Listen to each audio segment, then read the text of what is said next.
Türkmenistan'ın iqtisadi ve siyasi problemaları dinin üstü bilen çözülýän diýen bir pikirler dörep başladı Türkmen cemiyetinin arasında. Ya şoňa boyun egmeseniz bu hökmany suratda biwepalyk we dönüklük hasap bilen ýar diýer. 13 ýyldan soň bu Medine hicret diýer. Uğrumşa da men sana ýa aýtdym, milli holklugyň din urlugyň kuratory diýip.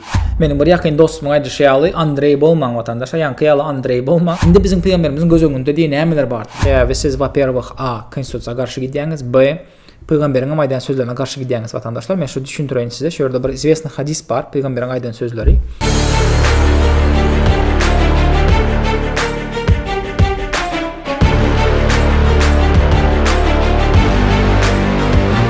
Salam vatandaşlar, Türkmen Voice kanalına hoş geldiniz. Çünkü bizim temamız gatı gızıklı olur. Şoň üçin soňuna çenli dinlemenizi haýyş edýän. Vatandaşlar, men nüsverip gördüm. Häzirki geçen ýylyň dowamında ve şu ýylyň dowamında, şu bir aýyň dowamında ve bütün geçen ýylyň dowamında täze bir tendensiýa döredi Türkmen jemgyýetiniň arasında. Türkmenistanyň iqtisadi we siyasi problemalary dinin üstü bilen çözülýän diýen bir pikirler dörep başlady Türkmen jemgyýetiniň arasında. Şu islam dini bütünleyin bizim Türkmenistan problemasyny, halkymyzyň problemasyny, halkymyzyň oýanmagyna birazrak kömek eder. Ol bul diýilen bir temalar ýörep başlady. Men üns berdim şoňa. Men bu temany dawno bir deyip geçecekdim çalajy. Ýöne häzir bir atдель bir video poswetçat etjek şoňa. Sebäbi köpelip başlady bu gepler, sözler, teoriýalar köpelip başlady vatandaşlar. Şoň üçin gelin şu tema deyip geçelim. Aslında bizim Türkmen halkymyzyň dine dönmegi, hökümetimiziň din tarapa dönmegi, yüreğini pakizlendirmegi, İslam dinine uymagy, Türkmenistan'ın problemasyny çözýärmi, çözmeýärmi? Şol mudur resept ya şol dälmi resept? Biz düşünmeli vatandaşlar. Düşündüňizmi? Düşünmeli. Gelin başlamazdan öň men aýdyp geçeýin bir zady. Türkmenistan'ın konstitusiýasy bütünleýin Kur'an-ı Kerim'i ve Muhammed Aleyhisselam'ın sunnasyny zaminit edip bilmeýär, yerini tutup bilmeýär. To же самое vice versa da Kur'an ve Muhammed Aleyhisselam'ın sunnasy bizim konstitusiýany polnusty zaminit edip bilmeýär. Häzirki realida, häzirki bizim modern life diýilede, häzirki современный жизнimizde edip bilmeýär, etmeýär şonu vatandaşlar. Etmeýär hiç haçan. Etmeýär diýip men hem şunu aýdyp sebäbi bizim käbir Türkmen jemgyýetiniň wekilleri näme diýär? Ay şerihat getirmeli ýa-da halifat bolmaly, şerihat bolmaly. Ol bul Türkmenistanyň ýa başga ýurtlarda mysal edip görkezýärler. Şeýle bolmaly, beýle bolmaly. Birinji öçer siz aýtjak men häzirki döwürde halifatlyk ýa şerihatlyk diýen döwlet ýok. Şerihaty ýöretýän döwlet ofisialny %100 ýok. Bu dünýäň içinde ýok şoňa döwlet. Ýöne bizim Türkmen jemgyýetiniň wekilleri köpsi şu barada gepleýär. Ay diýe biz şerihat döretsek, halifat döretsek, onu döretsek, bunu döretsek, ana şonda bizim Türkmen jemgyýetimiz asuda ýaşar, onýaly ýaşar, bunýaly ýaşar diýip bir düşündirýärler. Men gülesim gelýär eşitende şonu. Sebäbi wa-perwych bular kanuny bilmeýär, sözler aýtýanlar. B bizim Muhammed Aleyhisselam'ın sunnasyny bilmeýär. Aýdan sözlerini bilmeýärler. Aslında nämeler diýip geçdi şu peýgamberimiz sallallahu aleyhi ve sellem näme diýenini bilmeýärler. Şonuň üçin wataş gel deyip geçelim şoňa. Başlamazdan men aýdyp geçjek. Men storonnik näli döwletiň storonnigy men. Svetski döwletiň storonnigy. Hökmany suratda svetski döwlet diýen söz hem köpüňiz düşünmeýäňiz. Svetski diýmek dünýäwi döwlet diýe, secular state diýilýär inglişçe ýa country diýilýär inglişçe. Men şonýaly dünýäwi döwletiň storonnigy hökmany suratda hiç kirek şerihatyň ýa halifatyň ýa onuň storonnigy däl, ni в коем случае azap bolmaýar. Bolmaýar. Bolmajak zady pikir edip isläp ýören adamlar bolmaýar diýip peýgamberim aýdyp geçdi ona. Bolmajak zady isläp ýören adamlar men bilemýok. Nitodur bir zatlar. Ya düşünmeýändirler nemesine. Polnusty peýgamberiň aýdan sözlerini düşünmän gelýändirler ýa-da konstitusiýany düşünmän gelýändirler. Ya bizim häzirki современный жизни alıp deňäp we Kur'an we şonuň Muhammed Aleyhisselam goýan sunnatyny deňäp görüp dengelermike, bular ýaşap bilermike bile elme el diýip bir derine edip bilmeýär bizim halkymyz. Şoň üçin ay diýe İslam dinine dönse bizim halkımız çözülýär, problemler ol bul diýip geçip köpsü şonu propaganda etýär vatandaş. Şoň üçin men häzir goýup geçjek. Ni в коем случае неправильно поймите да, näde doğru düşünmäň meni, men musulman özüm.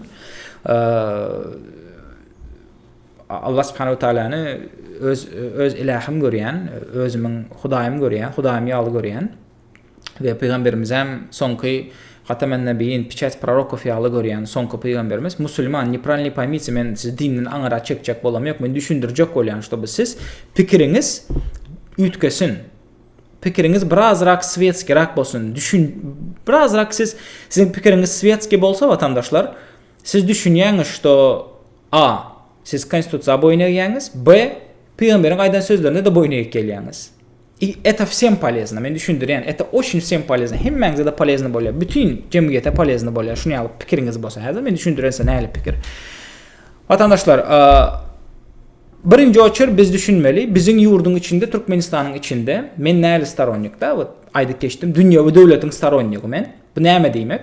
Hristiýan bolsun, Yahudi bolsun, Buddhist bolsun, ateist bolsun, şolaryň hemmesi öz dinini praktik etmäne, davat etmäne, ýaýratmana, platformalary, TikTok, YouTube, näle platformy bolsa, NPO bolagaýsyn, şu ofitsialny NPO bolsun da, non-profit organization, toýst bir organizasiýa açyp ýaýratmana haky bolmaly. Sebebi bizim Türkmenistan döwletimiz hiç kaçanam dünya arenasında özünü İslam devleti diýilen ýaly provozlaşat eden ýok vatandaşlar. Aýdan ýok, men Islamic state ýa Islamic country diýip aýdan ýok. Düşünýäňizmi vatandaşlar? Bizim Türkmenistan näme diýär? Biz konstitusiýa boýunça da sowetski dünýäwi döwlet diýär. Biz her bir dine hormat goýýas diýär. Her bir diniň azatlygyny üpçün edýäs diýär. Konstitusiýada ýazykly. Ýöne bizim käbir Türkmenistanyň jemgyýetiniň, aktiv jemgyýetiniň wekilleri birazrak radikallak şu tarapdan. Näme üçin? Sebäbi aýdýar diňe İslam dogry bolmaly, siziň pikiriňiz men alaşam ýok, alaşman gahary gelip, ugrajat edip, herdirli sözleri aýdyp, paýyş sözleri aýdyp, şonuň ýaly bir kele животный ýaly özüne alyp barýar da. Men şonuň üçin size düşündirjek häzir. Gaharyňyz gelmän, soňuna çenli diňleň bu temany. Vatandaşlar, ilkinji bilen gelin şol temany düşünmek üçin hemmämiz kellämizi kime döndürmeli? Muhammed Aleyhissalatu vesselam'a döndürmeli. Şonun birinci Kur'an, birinci yazan konstitusiýasy Mekke'den Medine hicre edende Medine'de yazan bir konstitusiýasy bar vatandaşlar. Men şoňa size diýip geçjek häzir. Şonu düşündirip geçjek size. Şonu görsek biz düşünýäs. Muhammed Aleyhissalatu vesselam özüne polностью güýji bardy şo wagtda. Toýs kanun çykarjy güýji bardy, özüniň voyskasy bardy. Armiyası ýagny da goşuny bardy, kanun çykarjy güýji bardy. Toýs hemme taraplayın edesini näme edesi gelse edip bilýän adam şo wagt şol. Ýöne şo Mekke'den Medine'ye göçende Medine'ye gelip şo konstitusiýany ýazýar. Şo konstitusiýada näme diýip ýazdy peýgamberimiz bizin? Şonu siz okap ýa deriňek gördüňizmi? Sizin aýtýan teklipleriňiz, pikirleriňiz şo bizim peýgamberimiziň aleyhisselam ýazan konstitusiýasy bilen deňgelýärmi? O konstitusiýa näme diýilýär vatandaşlar? Kıskaça vstупление etjek başta. Bizim Peygamberimiz Aleyhisselam Mekke'de olanda 13 ýylyň dowamında priziv edip adamlar İslam'a çağırıp ondan soň 13 ýyldan soň bul Medine hicre diýär sebäbi Mekke'de onu preslедовать edip öldürjek bolýarlar Kurayşitler. Şonuň üçin bul zadyny toplap polностью Medine'ye göçüp gitdi. Şo Medine hicre edende Medine gelende şo ýerde Medinska konstitusiýada Suhufa diýilýär, kitap diýilýär şoňa da. Şoňa zat ýazýar. Şo ýazan zadyny siz üns berip görmeli, okap görmeli vatandaş. Şonuň üçin men bir häzir size şonu okap düşündirjek näle konstitusiýa ýazdy. Şol konstitusiýa garap siz öz pikiriňizi eňek görün. Men görkezler näle şu jemgyýetiň wekillerini kim şoňa ugrajat edip İslam'a diýip boyun eňmesen men onu ederim, bunu ederim diýen bir jemgyýetiň wekillerini hem görkez geçjek soňunda videonyň gaýetden vatandaşlar.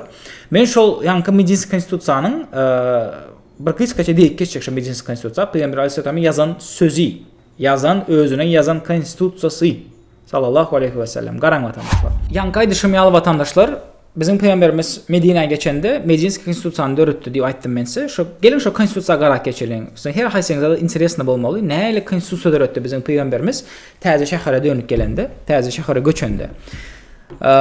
Ine size vatandaşlar website Media Panorama diye bu makala haçan çap edildi? Yanvarın 31-nda 25-nji ýylyň şu ýyl çap edilipdir. O терпимости благословенный пророк к другим религиям diye. Bu näme diýmek? Bizim peygamberimizin diye başka dinlere bolan çydamlylygy diye. чыдамлылыгы diye. Гараң ватандашлар.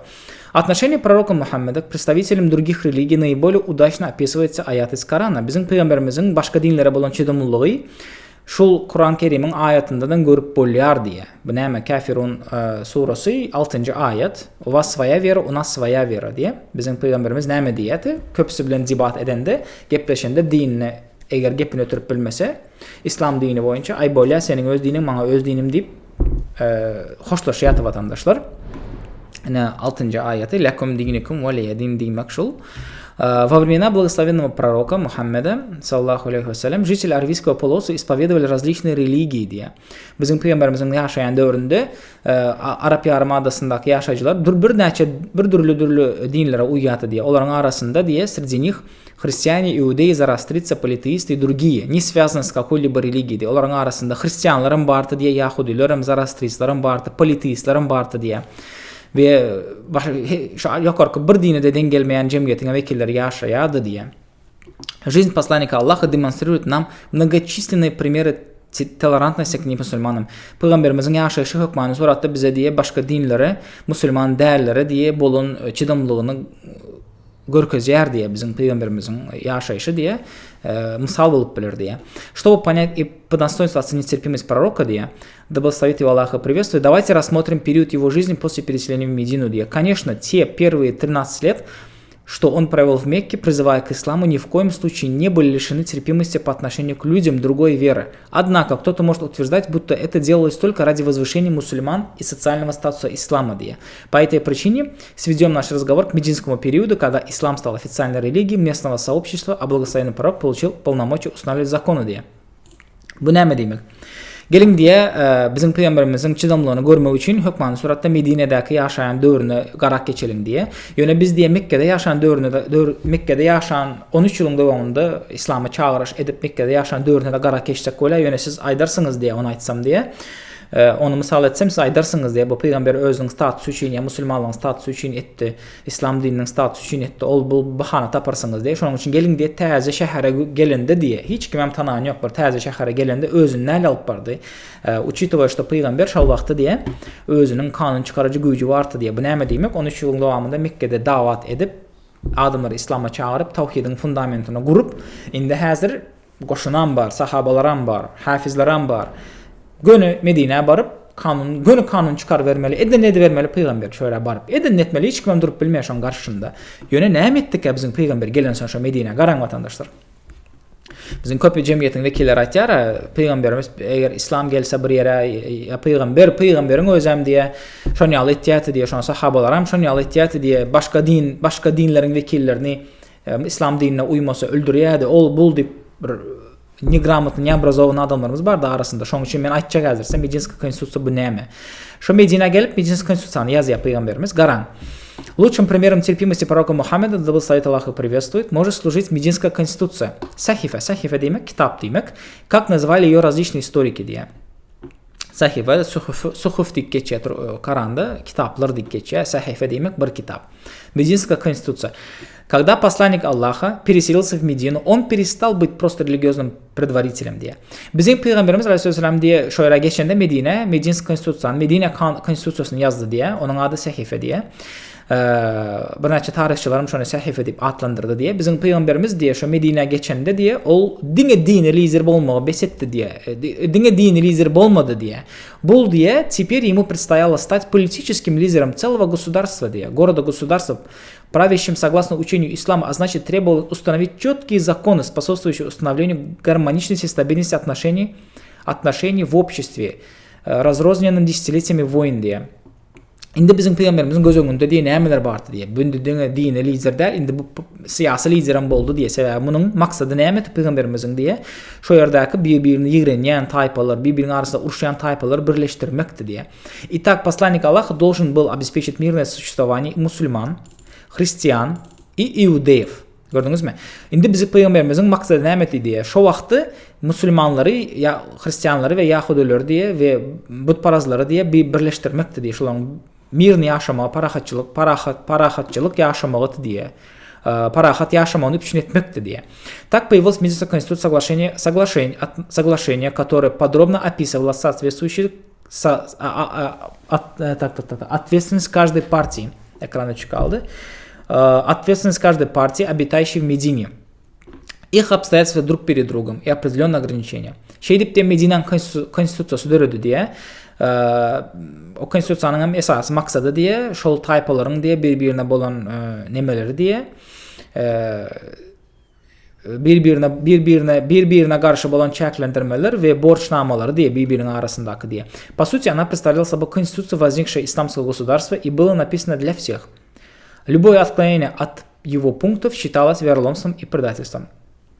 Bul diye esasen diye bu nemeti diye bu konstitusiyası diye hemmesi üçün yazılan konstitusiyası diye dine Müslümanlar değil başka dinin vekillerine değişir şu konstitusiyası hemmesi üçün diye şu Medine'deki yaşayan rayatların hemmesi üçün yazılan konstitusiyası diye ve şu konstitusiyadan gıra geçseniz diye ya şuna boyun eğmeseniz bu hükmani suratı bivipalık ve dönüklük hasaplanır diye şöyle. Гаран vatandaşlar.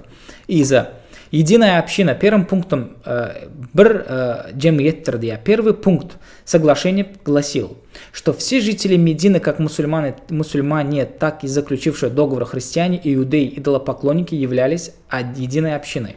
Birinci punktu neydi diye. Müslümanlar, şu Medine'nin konstitusiyasının birinci punktu Müslümanlar, Yahudiler, Hristiyanlar ve Butparazlar hemmesi bir cemiyettir diye. Biz birdiriz diye. Шел эсасы максады. Все считались гражданами Медины, независимо от вероисповедания, расы и происхождения.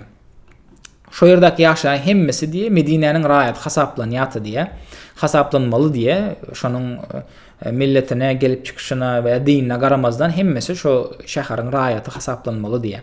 Исповедующие иную веру были защищены так же, как и мусульмане. Şu başka dine boyun eğenlerin diye hükmani suratта Goraq astında bolmalıdır diye мусульманларым горах астында başka dine boyun eğenlerim горах астында bolmalıdır. Иудеям, которые последуют за ними, не будет причинен вред, а их врагами не будет оказана помощь. Yahudilerim eğer dininden dönüp başka yere gitse, bular da diye hükmani suratda yolunu yapmaz diye, ya şolara karşı gidenleri diye biz arkasında dururuz diye, Yahudilere karşı gidenlerin arkasında dururuz diye.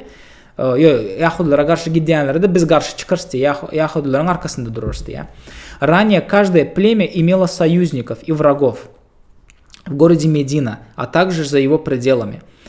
Ondan peygamberin gelmezden ön diye, yine şöyle, peygamber gelmezden ön diye Medine'de diye bir neçe tayfalar birbirine karşı bollayan tayfalar yaşayadı diye. Medine'nin içinde ve Medine'nin dışında diye.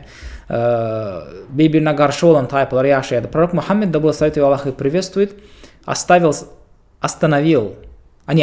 соглашение племен со своими союзниками, заключенные до ислама. Однако, что наиболее важно, еще и объединил племена под единой системой управления. Теперь все племена стали единым целым, любое нападение на какую-либо из религий или племя расценивалось как нападение на все государство. Bu ne demek? Şol taypalar birbirinin arasındaki dostu deyip yürüyen taypalar, başka taypalara karşı plan düzenler, hem şartnamalarını bozdu diye şuların arasındaki ediyen işlerini bozup, yok edip, saklap diye, biz bir cemiyettir diye, sizin İslam'dık bir taypa biri çözse diye, bizim yurda çözülen yağlı hasaplanmalı diye. Eğer Yahuda çözse, bizim yurda çözülen yağlı, biz Müslümanlarım çıkıp kömeniz etmeli, tarafınız almalı diye. Eğer Hristiyanlar çözseler diye, hemmemiz Yahudiler, Müslümanlar, Butparazlar toplanışıp, Hristiyanların tarafını almalıdırız diye. Şunu aldı ya Medine Konstituциясы karam. Жизнь... Так, дальше, вот тут, да, мы остановились, şurada kaldık. Son şöyle neyme diye Peygamberimiz, жизни представителей иных вероисповеданий также получили защитный статус. Пророк, да благословит его Аллах и приветствует, сказал, кто убьет человека, заключившего договор с мусульманами, никогда не ощутит запах рая. Kim diye Müslümanlar bilen şartnamı bağlaşan başka cemiyetin vekilleri şu şartnamanı bozsa diye, onda diye cennetin iyisinden duymaz diye. Ne demek? Siz diye cennete düşmürsünüz diye. Bizim Peygamberimiz, karan vatandaşlar. Şey deyip gora ya da baş Müslüman değerleri karan. Поскольку власть оказалась в руках мусульман, Пророк со всей строгостью предостерег против неподобающего отношения к людям другой веры diye. Bizim Peygamberimizin elinde güç düşen son diye bizim Peygamberimiz duyduruş verdi diye neme şu başka dinin vekillerinin nemesini etmeli değil deyip katı yaman отношения etmeli değil olurlar deyip düşündünüz vatandaşlar. Тот, кто несправедлив, ana şey dedim hadisinde ayet Abu Davud'dan da hadis geliyor. Тот, кто несправедлив с теми немусульманами, которые находятся в состоянии мирного договора с мусульманами, кто обременяет их не сильно или отбирает что-либо из их собственности diye. Я буду свидетельствовать против того в судный день. Bnäme demek vatandaşlar. Kim diye şu musulmanlar bilen diye musulman değerler, musulmanların şirtnağı bağlaşın, musulman değerlere karşı siz eğer baş etseniz, eğer şonun emlerini alsanız, el koysanız diye, güçünü alsanız diye, men şol adamlara karşı kıyamet gününde nemederin diye, şayatlık ederin diye, karşı diye. Karan şonya edip taravnalya musulman değerlerin bizim peygamber. Каждому своя вера, каждому своя религия. Каждому her haysenize özünüzün dininiz diyeni aldı, düşündünüz. Herinize. Еще один пункт соглашения утверждает: иудеев своя религия, у мусульман своя религия. Yine şu yankı konstitutsiyanın yine bir punktu diye Yahudilerin öz dini var diye, musulmanların öz dini var diye. Становится ясно, что единственно приемлемое отношение между представителями разных религий – это терпимость. И хотя все были членами одного общества, каждый имел право свободно исповедовать свою религию. Görünüp dur diye, şu Medine Konstitusyasının bazası diye, bu çıdamlılıktır diye, birbirine olan çıdamlılık diye, tolerantnesstir diye. Şoň üçin diye her bir cemiyetiň vekillerini şu öz dinini, dini bilen ýaşamağa hukman suratda yol bermelidir diye, yol berilýär diye. Можно обсудить множество пунктов данного соглашения, но один из них заслуживает особого внимания. Если возникает спор или конфликт, угрожающий мирному сосуществованию, следует обратиться к Господу и его посланнику. Этот закон постановил, что все жители исламского государства должны считаться с высшим органом власти. В вопросах, касающихся разных племен или религий, решение принимают не отдельные вожди. Такое право остается за главой государства и за его представителями, назначенными главой государства. Тем не менее, люди из отдельных племен, не мусульман, могли обращаться к своим писаниям и знающим людям среди них для решения внутренних вопросов. Господь говорит: если они явятся к тебе, то рассуди их, или же отвернись от них. Коран 5.42. Bnäme diye, şu konstitusiya yine bir nemesi diye, punktu diye, Medine Konstitusiyasynyň diye, eger diye güçlü spor gitse diye, hukmanın suratda yokarky organa обращаться etmeli diye. Hukmanın suratda döwletiň lideri ya döwletiň lideriniň goýan wekilleri diye, şu kazylar şolar dözmeli diye, şu soragy çözmeli diye, hukmanın suratda diye. Özüňiz çözjek bolmaň diye. Häzirki öçen döwletlerde de biz görýäs vatandaşlar, eger problem bolsa kazy ýokary organ çözüp berýär soraglary da, araňyzda bolan sporlary çözüp berýär.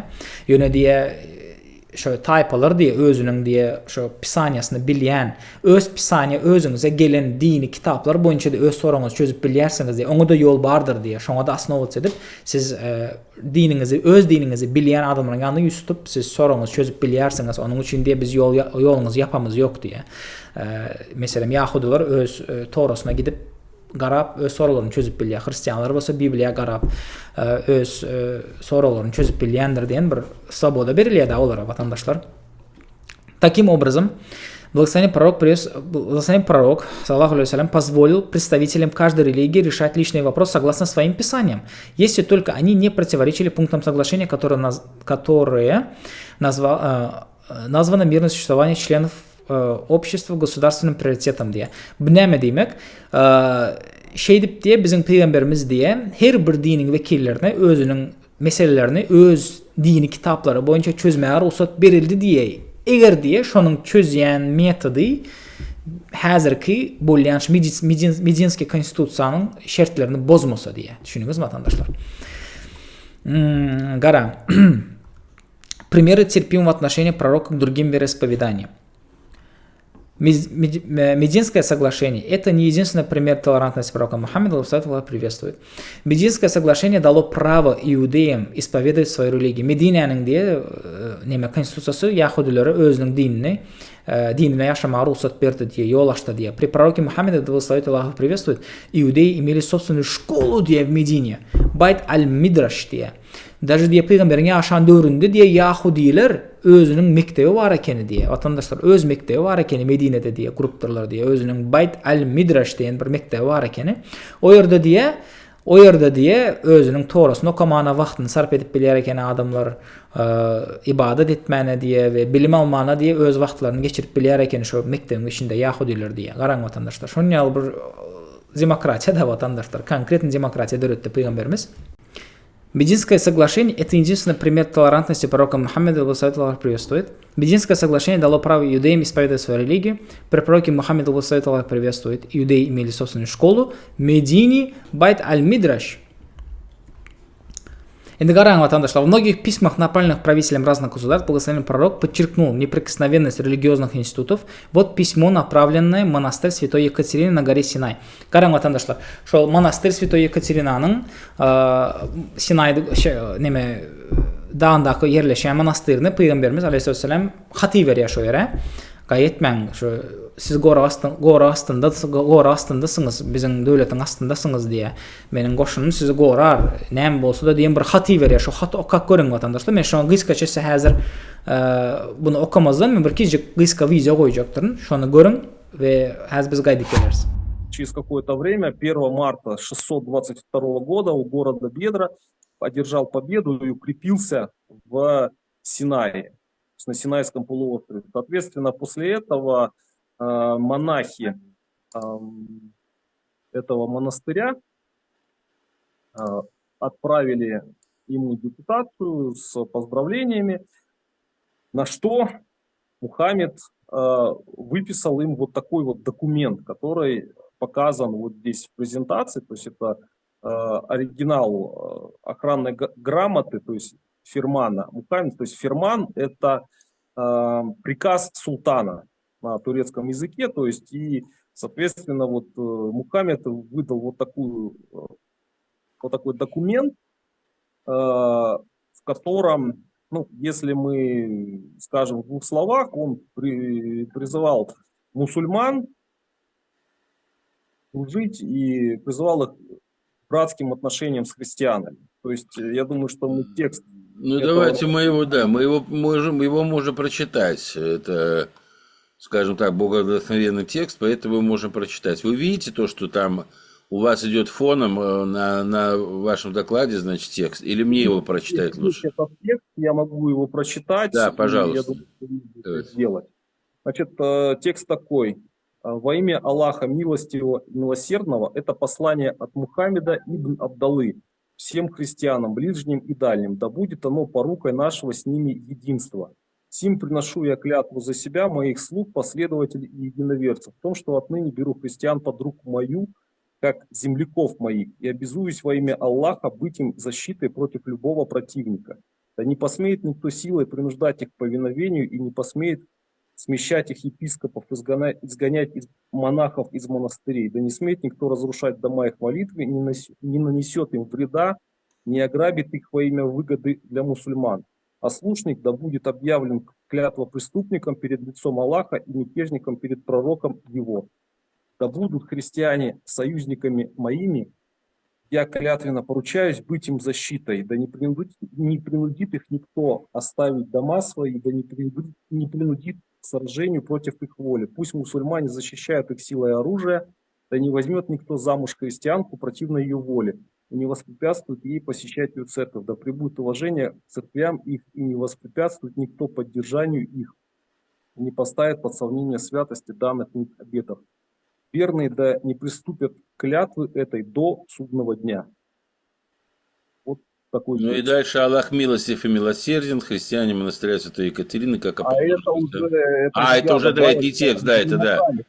Да, то есть, ну, Аллах милостив и милосерден, христиане монастыря Святой Екатерины, как и должно христианам, явили милосердие к Мухаммеду, а Мухаммед, как истинный мусульманин, явил милость к христианам. Так будем и мы милостивы и милосердны по отношению друг к другу. Gördüňiz vatandaşlar, Peygamberimiz näle owadan demokratiýanyň fundamentini gurup gelýän ekeni öz wagtynda.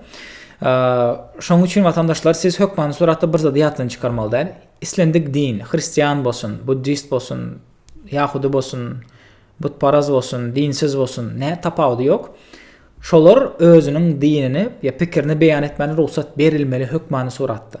Hökmany suratda berilmeli, pikirine hormat goýmaly, dinlemeli, Saglasiyet etsen saglasiyet edip bilen, saglasiyet etmesen saglasiyet etmen men razı değil deyip mirni atstupat etmeli mesela da diyalogu besetmeli mirni. Yönel olarak her haysi hükmanı soratdı pikirini beyan etmeli ruhsat verilmeli. Özünün dinini ispavyadovat edip ya TikTok efirler açıp, YouTube açıp temaları düşündürüp ayetmana ruhsat verilmeli hükmanı soratdı vatandaşlar. Şunu yattan çıkarman. Bul yankı aydan, peygamberin aydan sözleri hükman soratda size gelip değmelidir. Sebebi her hayseniz siz duşarsınız durmuşunuzda Hristiyan bilen gepleş görürsünüz. Siz Budist bilen gepleş görürsünüz. Yahudi bilen gepleş görürsünüz. Mesela Hristiyanlar İsa aleyhisselam Huday dip hasaplayalar. Yahudiler olsa İsa aleyhisselam peygamber değil dip hasaplayalar. Yani köp şolaryň aýtýan sözleri sizin gönlüňize değýändir vatandaşlar. Sizin dininizden den gelmeýe. I agree to disagree. Ana şonu aldy ýaňyzlaryny gaýtýaňyz. Men saglaşýus, ne saglasitsa diýilen söz bar. Men razylaşmajagma, men sen bilen razylaşýan diýip siz el çekmelisiniz. Hükmanı soratdy. Vatandaşlar, gynansak da bizim Türkmen cemiyetiň ve köp vekilleri näme diýe şonda da şerihat bolmalydyr, halifat bolmalydyr, biz şonu isleýär, şonda Türkmenistan düzelýär, ol bul diýen, men olarla ni saglasyn. Polностью, sebebi siz во-первых, A. Konstitusiýaga garşy gidýäňiz, B. Peygamberiň aýdan sözlerine garşy gidýäňiz vatandaşlar. Men şu düşündüreýin size, şurada bir известный hadis bar, Peygamberiň aýdan sözleri. Ýagny atstupka edip mes aýtjak häzir. Halifat, şerihat bolmaýar vatandaşlar. Bolmaýar. Даже не мечтайте. Dünýäde häzir ýok şonýa döwlet, %100 halifat döredip şerihat ýöredip gelýän döwlet ýok. Türkmenistan, dünýäniň içinde ýok. Olam bolmaýar hiç haçan. O imam Mahdiýetçiler bolmaýar. Şoň üçin onu da pikirem etmäň, o arada da mечтатем etmäň vatandaşlar. Garaňyň şonýa известный hadis bar. Я опять говорю, да, men aýdy keçeýin. Men dünýäwi döwletiň staronnygy hükmany soratdy. Onun pozitiv tarapları gaty eken, din üçinem, asudalyk üçinem, demokratiýa üçinem pozitiv tarapy gaty eken vatandaşlar. Garaň. Şunu alıp hadis bar. Уместно вспомнить hadis proroka o том, что халифат по методу пророка продлится 30 лет. И все так произошло diye.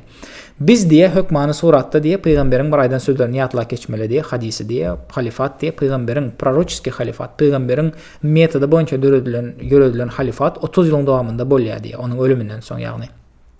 Гораň vatandaşlar. Сообщается, что Саид ибн Джумхан рассказал мне Сафина, который сказал, я на Сафина, Саид ибн Джумхан айдip beripdir. Посланник Аллаха, да благословит Аллах его приветствие, сказал мне: в моей общине халифат просуществует 30 лет. Vatandaşlar, 30 лет. Yani şunu yatta saklan. 30 yıl. В моей общине халифат просуществует 30 лет. После чего наступит царствование. Ягны menin ümmetimde deyipdir peygamber. Ölmezden öň. Menin ümmetimde halifat Dinge 30 yıl bolar deyipdir. 30 yıl menden soň. После чего наступит царство, ondan soň padşalyk gelir diye. Затем Сафина сказал мне: посчитай халифат Абу Бакра, посчитай халифат Умара, халифат Усмана. Затем он снова сказал: посчитай халифат Али. Garaň vatandaşlar. Abu Bakr as-Siddiq, Umar bin al-Khattab, Usman ibn Affan, Ali Abu ibn Talib. Ana şulary hasaplap görseňiz, şulara 4 halife hasaplap görseňiz, ine Abu Bakr, Umar, Usman, Ali. Buların hemmesi cemlendi 30 yıl bolýandyr vatandaşlar. 30 yıl şular vatandaşlar. Şular 30 yıllap halife oldular. Şuların yıllarını hasaplap görseňiz. Abu Bakr, Umar, Usman ve Ali. Şu 4'ünü hasaplap 30 yıl. Ana ondan soň halifat bolmaýar diýe peygamber. Garaň, peygamber nerden bildi şularyň näçe yıl höküm sürjegini? Näçe yıl prezident bolýar, halif bolýany bilmedi. Nerden bildi? Ölmezden aýdy kitler onu. Abu Bakr, Usman, Umar, Ali, näçe yıl öňüni görýärdi peygamber. Öňüni görüp bildi näçe ýylyň dowamında şu 4 sany sahaby halif bolup, ondan soň halifat polностью gitdi. Deyip eýem предсказание пророчество edip peygamber. Şonuň üçin häzirki döwürde halifat bolmaýandyr vatandaşlar. Ýatda saklan şonu. 30 yıl bolmalysy boldy eýem. Ondan soň şo gutardy. Häzir indi dünýäwi döwlet ýaly ýöredelik edilmeli Türkmenistan. Men şonuň staronnygy dünýäwi döwlet, ýagny din hiç haçan Türkmenistanyň hökümetiň içine girmeli däl, hökümetem diniň içine girmeli däl. Sebäbi bir-biriniň içine girip başlasalar, dinem bozulýar, hökümetem bozulýar. İki tarapam bozulýar. iki tarafdan bozuluyor vatandaşlar. %100 bozuluyor. Sebebi hükümet dine girip başlasa eyyam käbir ayatları şlifafat edip başlaya, hadisleri şlifafat edip başlaya, haysi dengelmesi ol size gönlünüze yaramaz zat, doğru mu? Doğru samay siz din bilen hükümetin işine girende hükümetin köp kanunları dininize dengelmeye. Dine dengelmediki adayında siz hem onlara da nipan ravetse, siz hem diktavat edip bilmeýänse özüňiziň nimeňize. Nämeteli uslowiýalaryňyzy. Şoň üçin hükmani suratda biz dünýäwi döwlet ýaly ýaşamaly Türkmenistan her bir dine hormat goýulmaly. Her bir dinin vekili hormatlanmaly, özünün dinini beýan edip ýaşamana, praktik etmäne, da ýagny ýaratmaga da ruhsat berilmeli, onu özünün pikiri. Ondan soň men näme diýekdim vatandaşlar? Görkezeýin häzir şol adamy biziň gynnasak da jemgyýetiň içinde käbir türkmen raýatymyz, raýatlarymız pritsine etdi, basş etdi başga dini vekillerine. Men gördüm, beğendim. Mesela bar eken adamlar Türkmen raýatymyzyň arasında da jemgyýetimizin arasında bar eken adamlar, которые исповедуют христианство. Hristiyan adamlar bar ekeni dawat etýärler, efirler açýarlar. Hristiyanstwanyň nämeleri düşündirjek bolýarlar, Bibliýany okap düşündirjek bolýarlar. Молодцы, pусть делают, da etmeli şolar. Sebebi olaryň dini, olaryň ynanjy. Biz ona garşy gidip bilmeýäs. Ýöne şu ýerdeki wagt bir osyplar emele gelýär vatandaşlar. Şu osyplar girip neme diýe? Sen diýe tutaryn seni diýe, basaryn seni diýe. Men Türkmenistandan ol bul diýip öz meniň dinime dil ýetirme, meniň dinime gepleme. Öz diniň bilen bol, meniň dinime gepleme, kritikavat etme, ol bul diýip basşetjek bolýar. Ýöne ýanky adam şu videosunu görün vatandaşlar, näle üstüne basş edýär, görün şunu. Yo, ağam dinleme niye kedem? Sana ne doğru bolýar diýenem ýok. Pirnadar, yine geçen işe vardın mı indi? Geldim dinleme diýen kurslarny sana aýdyp berdi.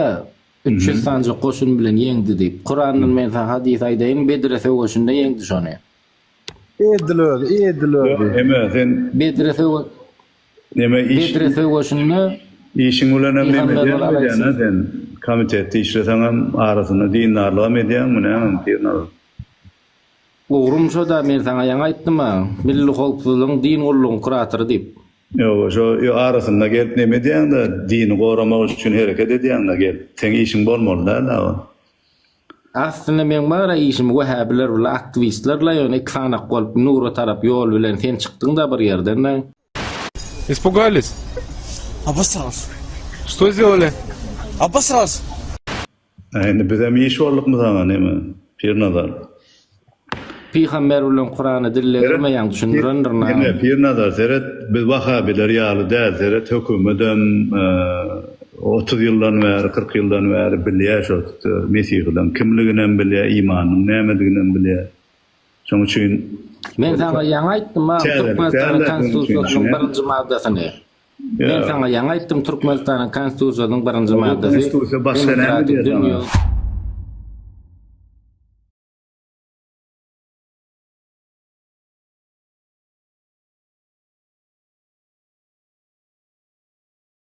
Gördüňizmi vatandaşlar ýanky Pignazar diýeni, näle özüni alyp barýar, näle hüjüm edýär neme garşy, Hristiýana garşy. Bolmasa ikisem şonuň türkmen bir ýurdun, bir döwletiň raýaty.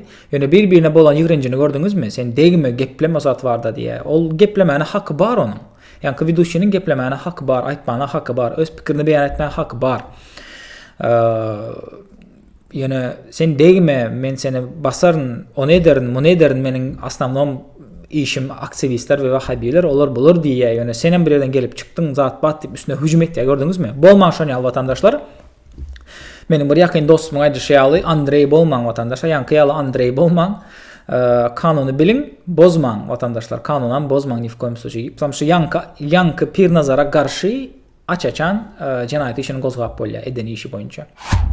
İslendik din Türkmenistan'da hükmani suratda yürüdülmelidir, azatlığı bolmalıdır, azatlığı üçün edilmelidir. Düşündüğünüz vatandaşlar, yattan çıkarman. Size Müslüman bolup birbirinize İslam'ı güçlen getirmeniz embes etmeli. Dine söýgü bilen gepleşin. Eger sözleriniz yüreğine girmese Allah'a tapşırın boldu. Galan Allah'ın özündendir vatandaşlar. Yattan çıkarman Allah Subhanahu Teala Kur'an'da aytýar la ikraha fid din diye. Hiç kilik dinde diye zorluk yoktur diye. Hiç kilik zorluk etmeň dinde. Şoňla men efire jemläýin vatandaşlar. Ýene bir aýaty mysal getirjek. Kur'an-ı Kerimde bizim yaradıcımız Allah Subhanahu Teala näme diýär? Şu aýatyň nomerini aýdaýyn, siz girip okap görýärler. 5.48'de de 5.48'e girip okap görün vatandaşlar.